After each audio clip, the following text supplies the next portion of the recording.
여러분 행복하십시오. 성령 충만하십시오. 아멘.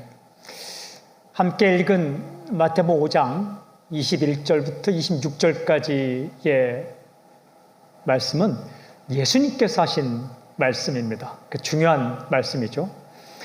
이곳에 무엇이 집중적으로 기록되어 있는가? 그것은 살인에 대한 예수님의 가르침입니다. 21절은 이렇게 시작합니다. 옛사람에게 말한 바 살인하지 말라. 누구든지 살인하면 심판을 받게 되리라 하였다는 것을 너희가 들었으나. 그러니까 옛사람이 이미 들었다. 옛사람이란 예수님께서 말씀하시던 그 당시에 있는 사람들, 그러니까 이전의 사람들을 가리키는 거죠. 1차적으로는 모세를 통해서 십계명을 들었던 사람들, 또 2차적으로는 예수님 이전에 살았던 사람들, 그들이 이미 들었다라는 거예요. 어떤 계명을 들었습니까? 바로 이 계명입니다. 살인하지 말라. 굉장히 중요한 계명입니다. 십계명 가운데 6번째 계명인 거죠. 출애굽기 20장 13절과 신명기 5장 18절에 정확하게 기록되어 있습니다. 출애굽기 20장 13절 살인하지 말라. 신명기 5장 18절 살인하지 말지니라. 살인을 하면 어떻게 되는가? 이렇게 된다고 말씀하세요. 누구든지 살인하면 심판을 받게 되리라. 심판을 받는다는 것은 심각한 죄다라는 겁니다. 이 살인을 하면 심판을 받게 된다. 이 말씀은 구절 그대로 십계명에 따라 나오지는 않습니다. 그러나 성경의 여러 구절들을 유추해 해석할 때에 살인하면 심판을 받는다라는 말씀이죠. 예수님은 이 살인하지 말라라는 계명을 말씀하시면서 이 말씀을 해석해 주십니다.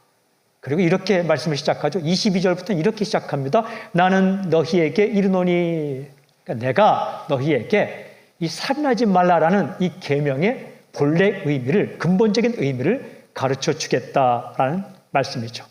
연속성을 유지하면서 이 계명을 인정하면서 이 계명에 담긴 본래 의미, 근본적인 의미를 우리에게 잘 가르쳐 주십니다. 그러고 보면 그 당시에 유명한 선생님들은요, 자신이 말하는 내용을 뒷받침하기 위해서 이전에 유명한 학자들의 말을 인용합니다. 우리가 어떤 말을 할 때 학자들이나 유명한 사람들의 말을 인용하듯이. 그런데 예수님은 그렇게 하지 않습니다. 내가 너에게 말한다. 왜 이렇게 말씀할까? 예수님은 메시아이시기 때문입니다. 예수님은 하나님이시기 때문입니다. 예수님 율법의 창시자요, 율법의 완성자요, 그리고 율법의 완전한 해석자이시기 때문에 주님께서 주님의 권위를 가지고 우리에게 가르쳐 주십니다. 그러니까 어떤 학자의 가르침보다, 어떤 석학의 가르침보다 예수님의 가르침은 정확한 가르침. 왜? 예수님 바로 하나님이시며 율법의 창시자요, 완전한 해석자이기 때문에 그렇습니다. 예수님께서 살인하지 말라는 이 계명에 대해서 우리에게 정확하게 가르쳐 주십니다. 첫 번째 포인트입니다. 육체적인 살인만큼 무서운 죄가 있다. 그것은 분노와 경멸이다라고 말씀하세요. 우리 22절 함께 읽겠습니다. 시작. 나는 너희에게 이르노니 형제에게 노하는 자마다 심판을 받게 되고 형제를 대하여 라가라 하는 자는 공회에 잡혀가게 되고 미련한 놈이라 하는 자는 지옥불에 들어가게 되리라. 우리가 살면서 가까이 있는 사람에게 아주 흔하게 범하는 잘못이 기록되어 있어요. 이렇게 기록되어 있습니다. 형제에게 노하는 자, 그러니까 화를 내는 자. 형제를 대하여 라가라 하는 자. 그 다음에 미련한 놈이라 하는 자. 근데 이런 게 살인이라는 거예요. 형제라는 것은 1차적으로 믿는 사람들을 가리키거든요. 여기서의 문맥상 뜻은 가까이 있는 사람들을 가리킵니다. 우리가 살면서 만나는 사람들. 특히 가까이 있는 사람들에게 범하는 두 가지 인격 살인이 있습니다. 첫째는 분노요, 두 번째는 경멸이다. 이렇게 주님께서 가르쳐 주십니다. 형제에게 화를 내는 것은 살인 행위와 같다라는 말씀이에요.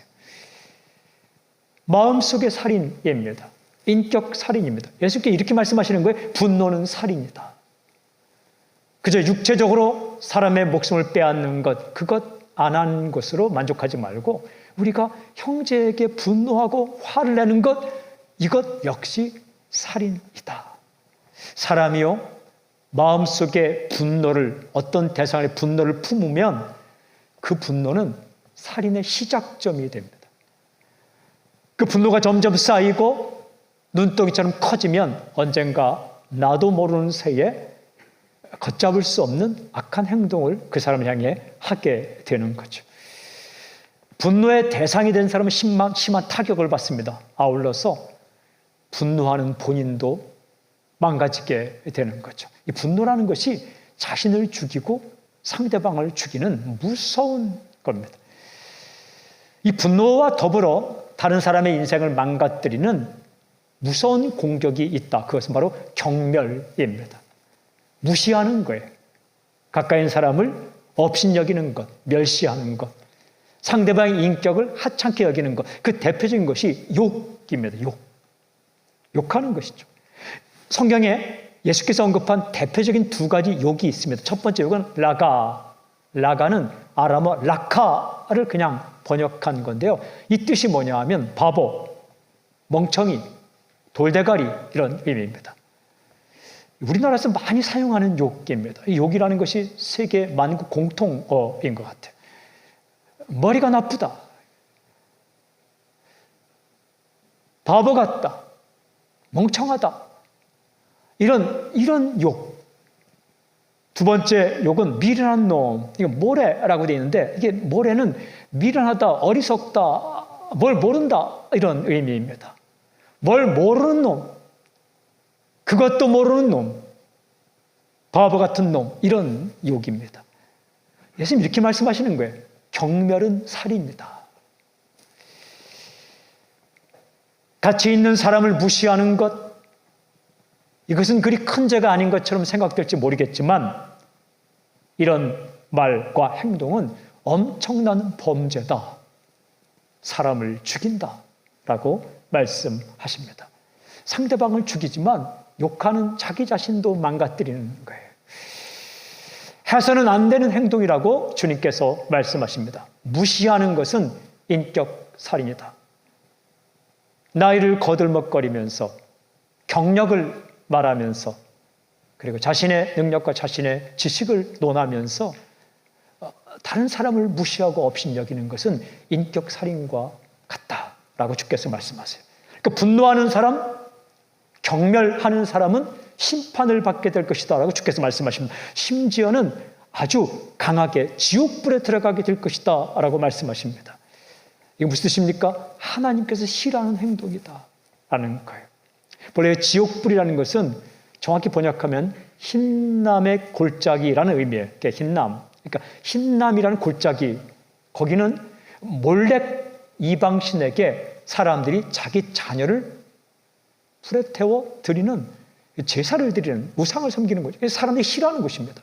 하나님을 아는 사람이라면 싫어하는 곳. 또 이후에는 예루살렘의 쓰레기 소각장으로 사용됐습니다. 쓰레기 소각장에서는 불이 나는 거죠. 매일같이 그 불이 나기 때문에 마치 지옥의 불을 연상시킨 것 같아서 사람들은 이것을 지옥불이라고 말합니다. 그러니까 무슨 뜻이냐?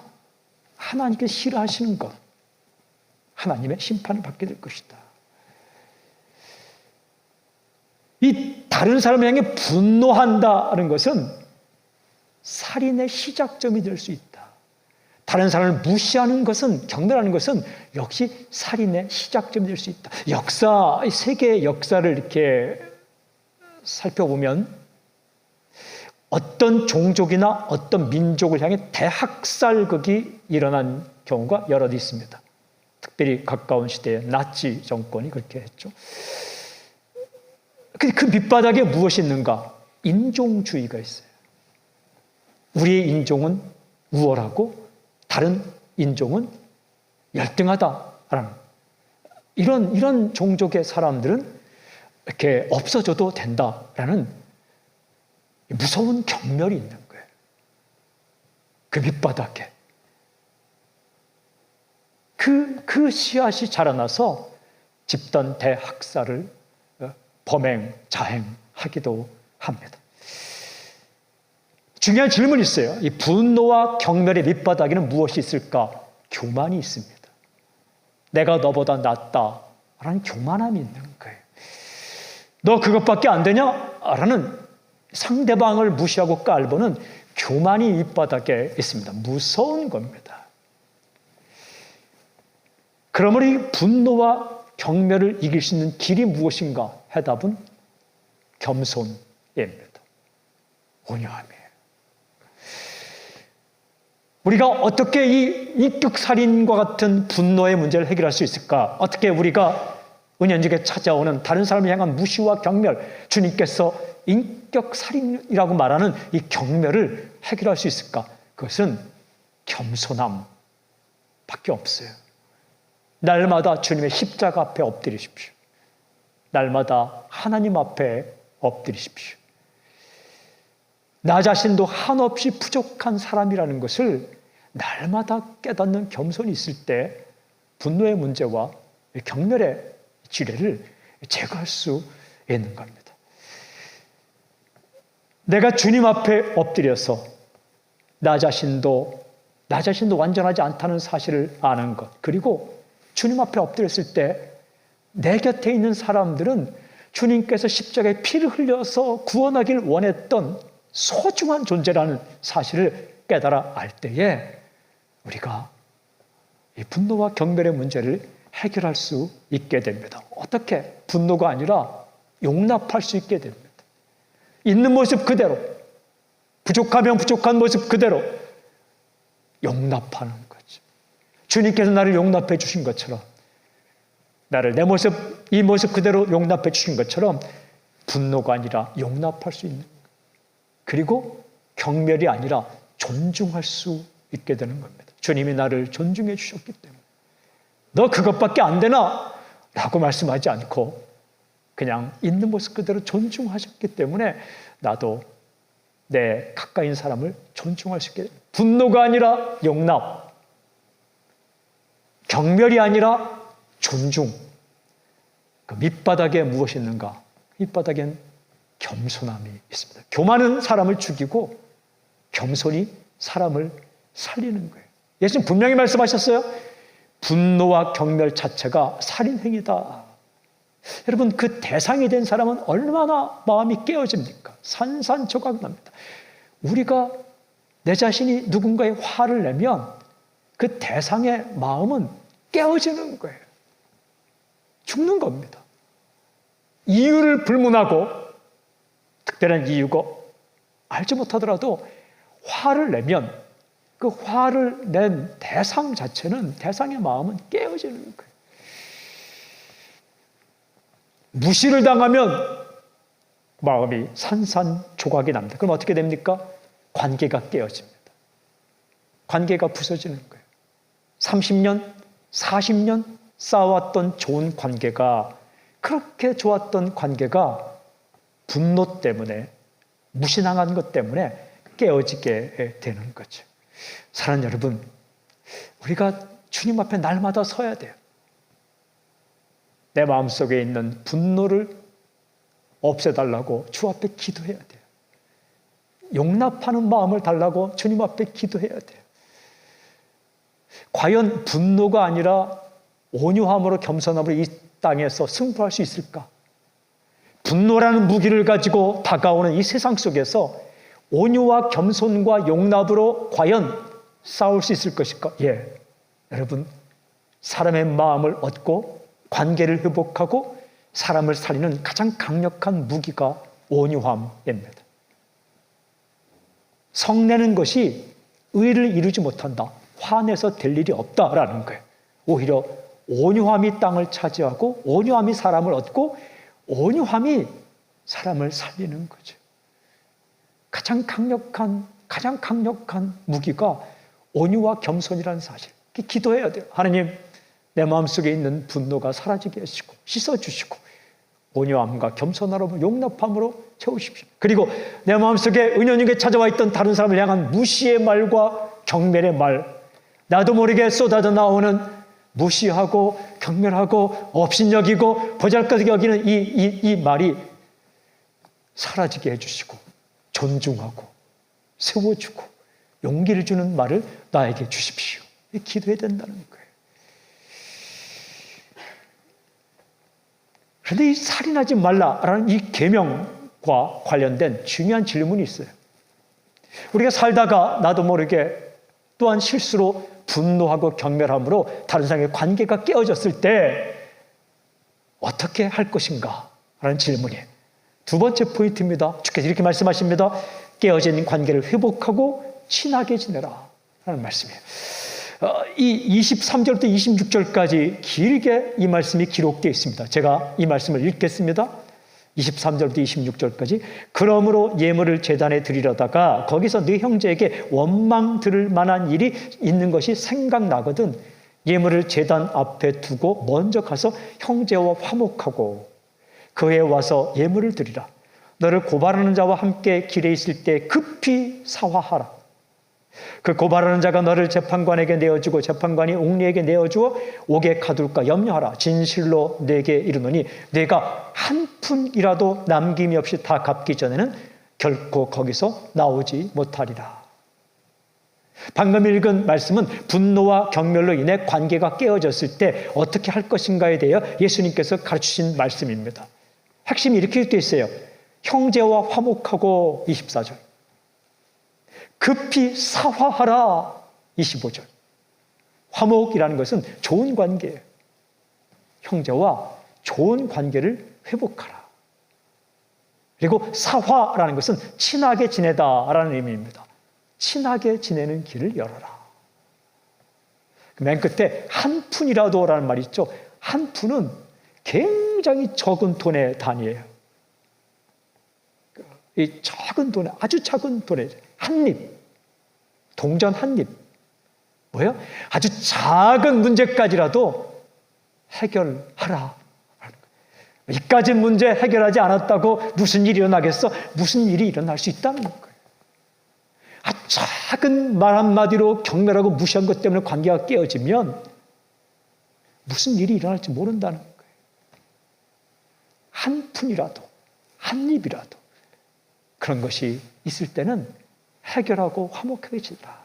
예수님은 구체적으로 두 가지 상황을 말씀해요. 첫 번째 상황은 뭐냐 하면 어떤 사람이 예배를 드리러 왔어요. 예물을 드리다가 가까운 사람에게 잘못한 일이 생각이 났어요. 그러면 그 예물을 두고 빨리 가서 화목하고 와서 예배 드리라. 첫 번째 상황이고, 두 번째 상황은 나에게 화가 나서 나를 고발하려는 사람과 함께 있는 거예요. 법원으로 가고 있는 거예요. 그러면 그 길에 있을 때에 법원에 가기 전에 빨리 사화하고 그 문제를 해결하라라는 두 가지 상황을 말씀하세요.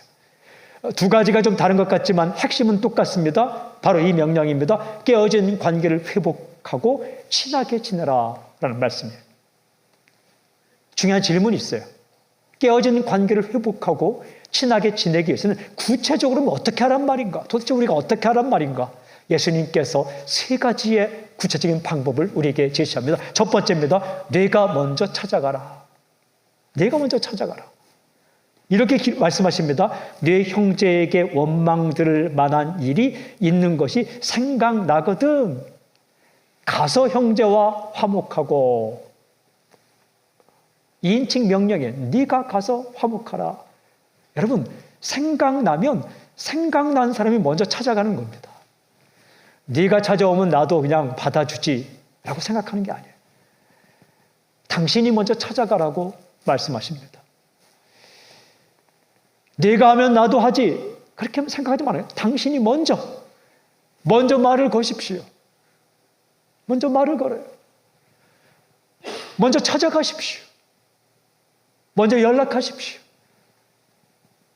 먼저 잘못했다고 용서를 구하십시오. 먼저 미안하다고 말을 하십시오.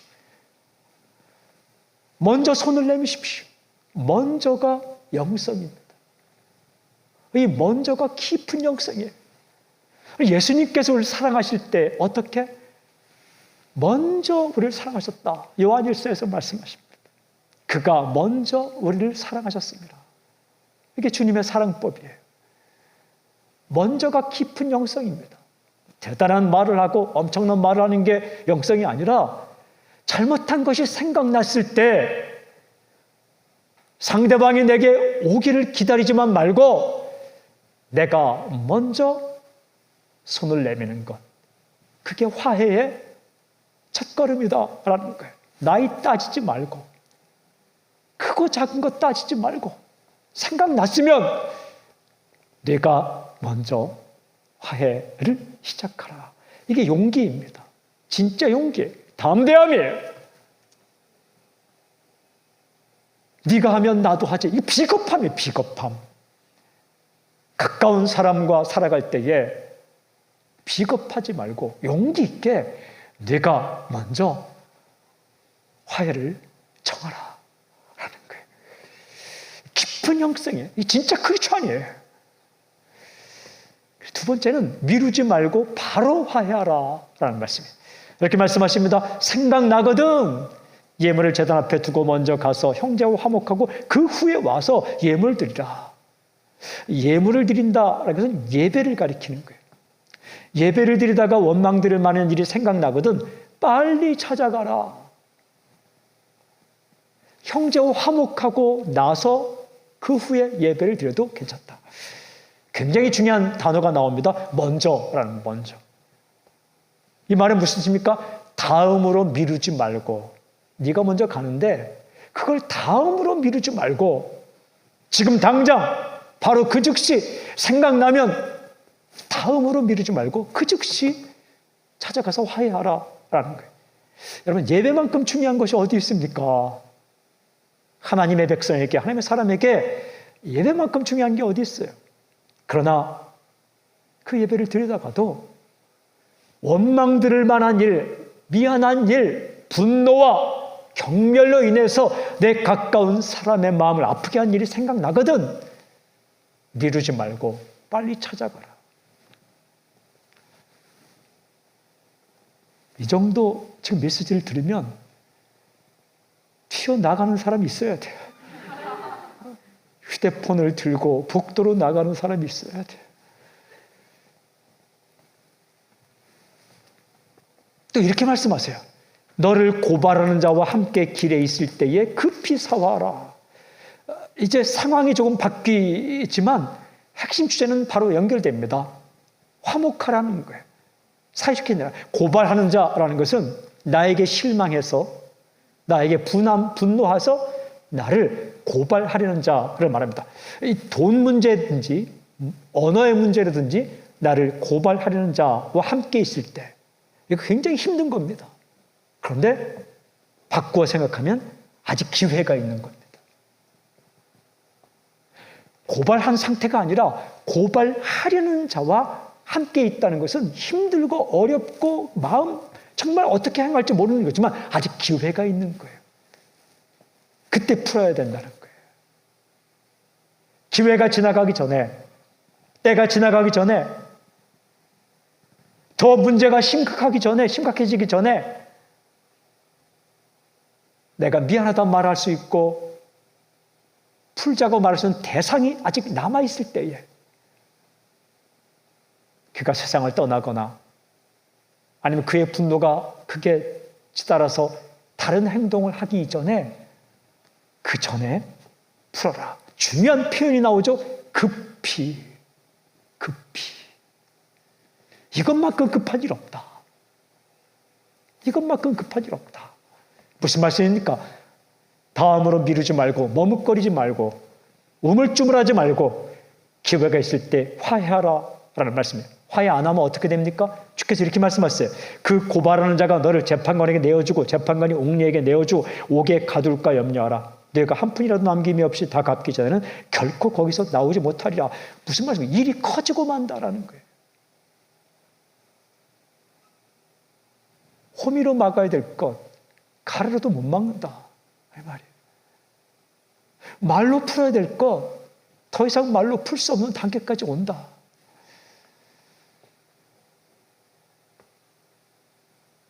재판, 감옥, 그리고 묶이게 된다. 시간이 흐를수록 상황이 점점 더 어려워진다. 여러분, 분노는 키우면 안 됩니다. 깨어진 틈은 키우면 안 됩니다. 작게 틈난 것이 시간이 지나가면 엄청난 틈으로 벌어집니다. 꿈은 마음도 키워야 합니다. 사랑도 키워야 합니다. 고마운 마음도 키워야 합니다. 그러나 깨어진 틈은 키우면 안 됩니다. 벌어진 틈은 키우면 안 됩니다. 그 골이 깊어지기 전에 단 1초라도 빨리 해결하는 게 좋습니다. 사랑하는 여러분, 미루지 마십시오. 기회가 무한정 있는 거 아닙니다.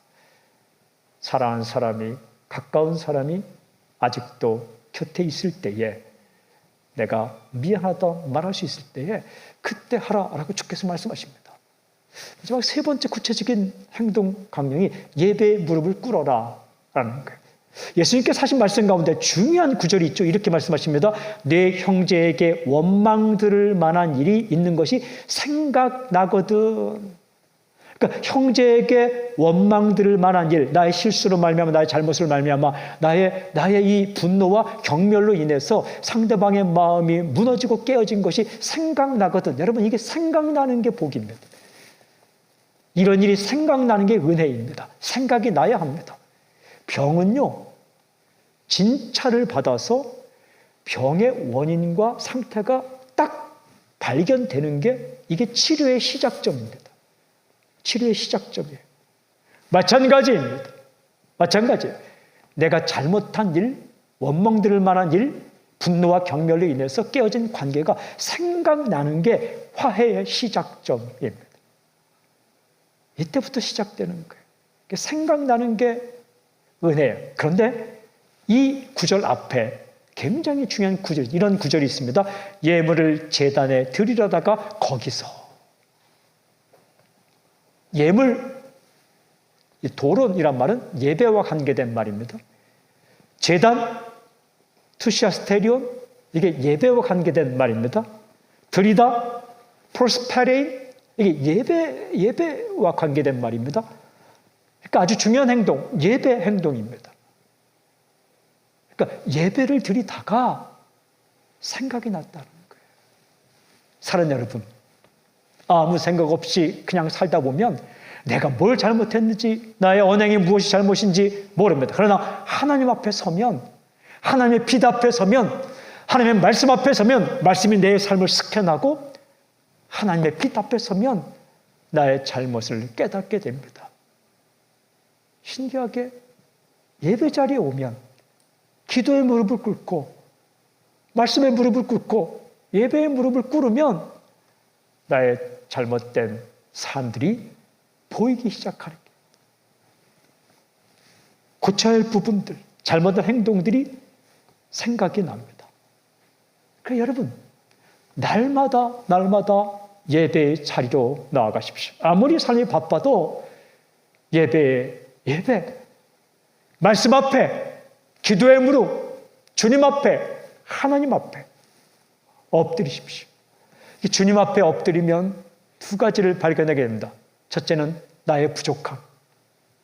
두 번째는 주님의 인자함을 경험하게 됩니다. 내가 이렇게 부족해도 용납하신 주님의 사랑 앞에 엎드리게 됩니다. 나의 부족함을 보면서 상대방의 부족함을 용납하고 싶은 마음이 생기고 주님의 인자함을 경험하면서 나도 그렇게 살고 싶은 마음이 생기는 거죠.